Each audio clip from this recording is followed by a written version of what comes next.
Hello everyone, welcome to an episode of TCG Talk, back today with another video. And in today's video, we're going to be going through our first official, tier list of the Uprising meta and kind of where I think certain heroes are going to fall.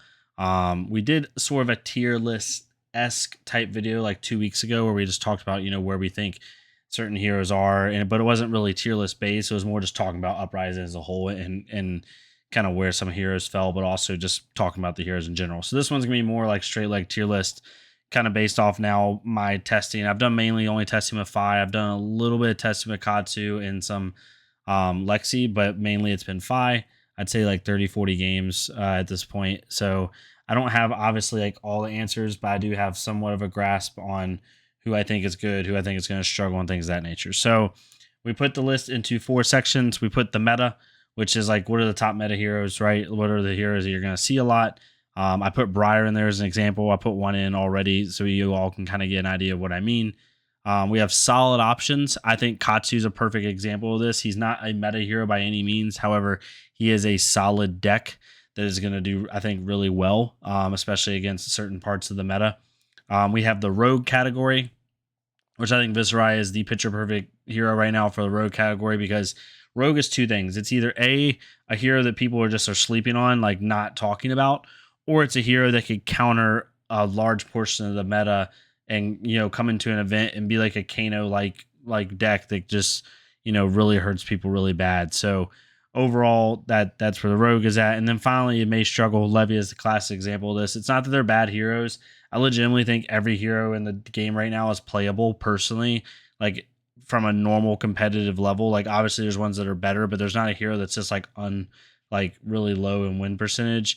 I think you can make any deck work, but Levia is kind of the main one right now that may struggle. The Bone Basher Levia is kind of gained a little bit of prominence, but even that's going to start to struggle here with some of the way these aggro decks are hitting. So it's really dependent. But yeah, so that's an option for either of them. Kind of going through the other heroes. First we have is Kano.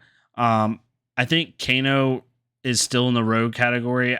I know Kano is really good, and someone put him as a solid option, but people are going to start teching for Kano a little bit more, and with some of the Arcane that Icelander is going to have, people are going to be packing Arcane Barrier or maybe even Spell Void a little bit more than they normally would, because they're also teching for Icelander. So because of that, like Icelander being as good as she is also going to hurt Kano indirectly. So I think he's a Rogue deck that can really do some damage when people aren't expecting him, and he's just a solid deck as a whole. They can counter some of the meta, or not counter per se, but do well. So right now for me, he's still in the Rogue category. Dash just going to be a solid deck. I think she's going to be kind of the bottom level of it, but she's still really good. Her boost mechanic's really nice. It's going to do pretty well against certain decks, struggle a little bit in the Guardian, but that's about it. She's very flexible and diverse depending on who she's playing. And I think she's just a solid option deck, to be completely honest. Next one is Azalea. Azalea is weird. So I'm going to put her in the May struggle. I'm not going to be too crazy here, but there's definitely a world where she could be a Rogue deck depending on how the meta goes, because you're starting to see really, really good Azalea pilots do really, really well. And I think that there's a time or two where she could do well. Now, at a calling level, is she going to be amazing? No. But I think at like a RTN level or a ProQuest level, I do think she can do some damage if she has a pilot who knows how to play her really, really well. That's just how I see it. Dory, I think Dory's going to be in the meta. Like, some people would say she's just like a top solid option. I think she's going to be in the meta. That Dawnblade build that was at Vegas, and you've seen a couple times now with Glistening Steelblade and a couple other the new cards, is scary. Like with run through, with the new general cards that give their sword go again, with glistening, with a bunch of other stuff, it's pretty nuts. Ice may hurt it a little bit, obviously, but I think that deck just is very scary. And even Hatchets is going to be very good against some of these aggro decks to really outvalue them in the long term.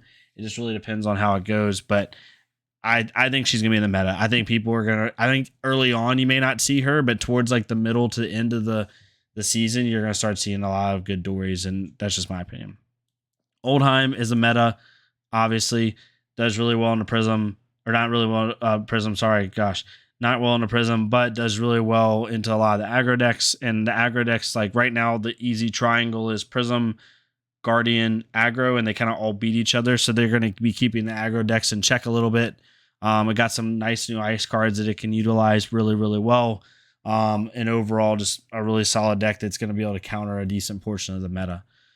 Lexi, again, some people would just put her in a solid option category. I think she's in the meta, and you're going to see like there's going to be probably about 5 meta heroes here.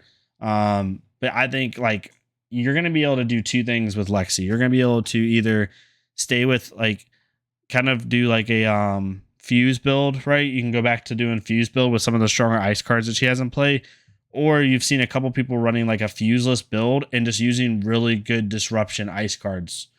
Right, that allow you to just basically slow down your opponent without having to fuse. There's definitely different ways to play her.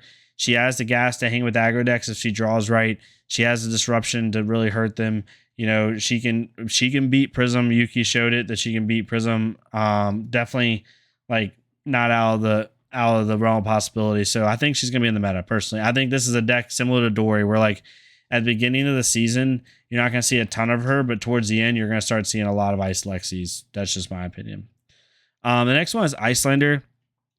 People are going to maybe get upset with me on this, but I think she's just a solid option. I don't think she's a tier 1 deck. I really don't. I don't think she's a tier 1 deck. She's definitely really good, like tier 1.5. And the Frost Text like control OTK build's really nice. And then she also has kind of like more mid-rangey builds. She's definitely very flexible. But there's certain decks I think she's just going to struggle with. And she takes, similar to Kano, where like your room for error is so low and margin for error is so low that, you know, certain decks are just going to be able to outpace you if you don't draw right or if you have one misplay or something like that, right? Even at a lower like skill level. And because of that, I just have her in the solid option category. Definitely at the tip top of it and could easily move into meta. But right now, I just have her at solid option.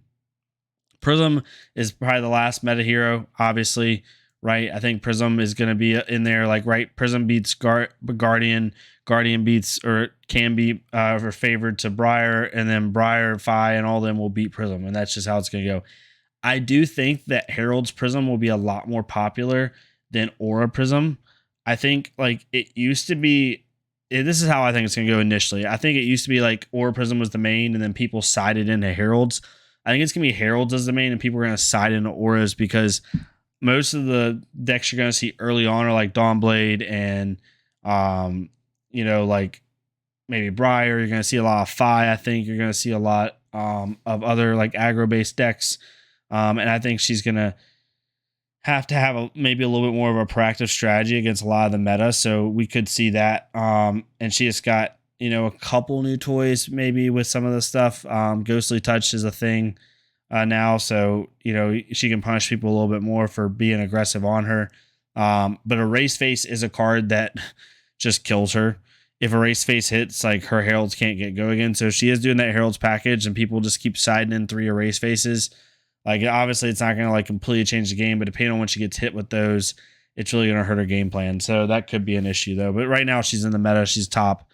I definitely could see her though towards the end really falling because if people figure out how to play around her and aggro decks really start to shine, she's just going to start falling a little bit. And I still think she's going to be good enough to hit Living Legend this season personally, but you know, towards the end of the season, you could see her falling a little bit. Next one is Bolton. Bolton's a rogue deck because I think Bolton got better with like Starvo and Chain Xing and no one's talking about it. I think you're going to see some really good Bolton players come through and really make some noise on being really good in the meta. I played a couple with Vegas. It was just oppressive. And without having to worry about Chain or Starvo, I think they're similar to Viscerai where like no one's talking about them, but they're actually still really good. And you could easily see them topping or doing really well in an event. So that's my opinion. Dromai, like I almost want to make another category and say unknown because I don't know where Dromai is going to be.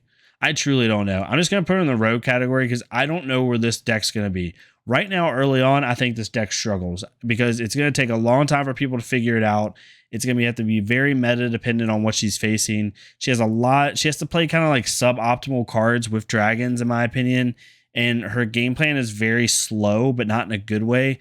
I don't know. I don't know what her answer is. And I think she's going to be similar to like old school Viscerai where people are going to have to figure her out in order to see like what her best way of playing is. But right now she's in the rogue category for me because I truly don't know where that hero is going to be. If you made me give a tier level, I'd say like tier 2, like C tier or something like low B, high C tier. But it's truly a toss up. I play Fi, so like it's hard for me to give a really a really objective opinion on how good this hero is because Fi just destroys her, at least in my opinion. I think I've lost one game and I just misplayed really hard that game against a Dromai out of like the 10 plus I've played. So like I don't know. We'll have to see where she goes. Fi is going to be a solid option. He's going to struggle in the ice, but if you're not playing ice, like this deck's disgusting. I would love to see how this deck gets over, if it can get over Oldhim and Bravo in the future. But early on, like it's going to smoke Prism unless she sides full Heralds, then it becomes a little bit more of an even matchup. He does really well in the Briar, really well, in other aggro decks. Struggles a little bit in ice, but I think it's just going to be a really good, solid deck, similar to with Katsu. And we'll see how it kind of goes. Early on, it's going to be in the meta. It's going to be the meta because it's easier to build. But as time goes on and the decks mature, I think it's just going to be a really solid option, to be honest. Rhinar, another solid option. I think he's second, honestly, in the solid option category. He's just going to be really good. Like Rhinar is slowly getting tuned more, similar to Bolton, where like with Chain and Starvo exiting, Rhinar just now has a time to truly shine. And it's going to be really cool to see where Rhinar is at, midway through this next season. And I think he's going to be in a good spot.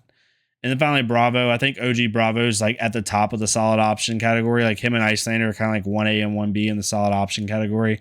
Just really good. Has a lot of good mechanics, a lot of good things you can do with him. And now that Starvo's gone, people are going to start going back to OG Bravo. Like I remember like right when Starvo came on the scene, right, with Everfest, people like early on in those tournaments were still playing OG Bravo and doing well and like placing and doing really well. But then Starvo caught fire, obviously. But even when Starvo, the new original casino build was coming out, you still saw OG Bravos doing really well. So we'll have to see how that goes overall. But yeah, this is my tier list. The meta, I think, is going to be these 5. I think Dory's going to be on the back end. It's going to take a while to mature. But I think these are going to be your 5 meta heroes personally. Then you have a ton of solid options. The rogue decks, especially the 2 rogue decks no one are talking about, are Bolton and Viscera. I think both of those have a chance to do really well. Dromai, I just don't freaking know. And then poor Levia and freaking Azalea. Levia is just bad in my opinion.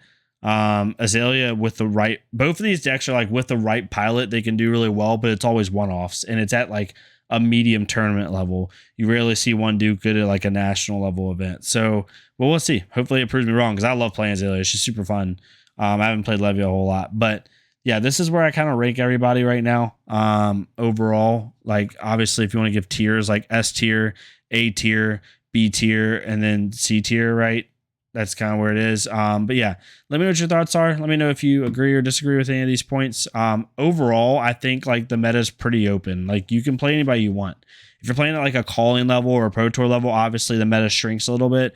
But at like an army level, even a pro quest level, or like a big side event level, like this is, I think, pretty open, to be honest. So let me know what you think. Please like, comment, subscribe if you want to. If not me, it's fine. Go to our creator. Like and comment and subscribe on their stuff so we can get more people seeing this game.